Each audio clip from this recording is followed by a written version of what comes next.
is your land. This land is not mine. Music and film were one of the themes at this year's Israeli Apartheid Week at McMaster University. Each year, universities across the globe hold this event to stand as one with Palestinians against what they say is unjust treatment from the Israeli government.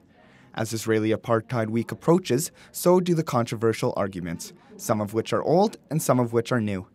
One of the largest contentions of the Israeli and Palestinian conflict is directed at the barrier surrounding the West Bank, which some refer to as an apartheid wall.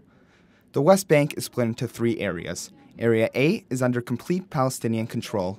Area B is split between Palestinian Authority and the Israeli Defense Force, and Area C is secured entirely by the IDF. Jeremy Appel, a Palestinian rights activist from Toronto, says the systematic placement of Palestinians in different areas leads to arbitrary travel restrictions and economic disparities. The West Bank is industrialized. Of course, this creates a huge restriction on freedom of movement for Palestinians.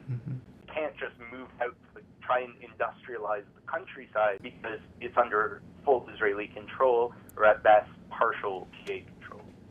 Alon Koretz of Israel on Campus argues that the West Bank barrier is more of a fence than a wall and is not an act of apartheid. There's a West Bank barrier really, and it's a fence for the majority of it. I think maybe 2 or 3% of that is an actual wall. And so that's kind of what was caught up in this, and that was what was named an apartheid wall in this case. Elizabeth McKellar, a humanities professor at Mohawk College, says while there's criticism to be made of the Israeli government, she's not convinced it's an apartheid state. The wall has been built through Palestinian land, through farms, for instance. Sometimes it's moved over and subsumed parts of really viable farmland and taken it and kind of encroached on it and moved it into Israeli territory. So there are political and economic and social implications for the wall. Is it apartheid? It's debatable. It's a huge debate. The Israeli and Palestinian conflict is going into its 60th year, leaving the global community wondering how the history books will write the end to this chapter. For Ignite News, I'm Adam Steinberg.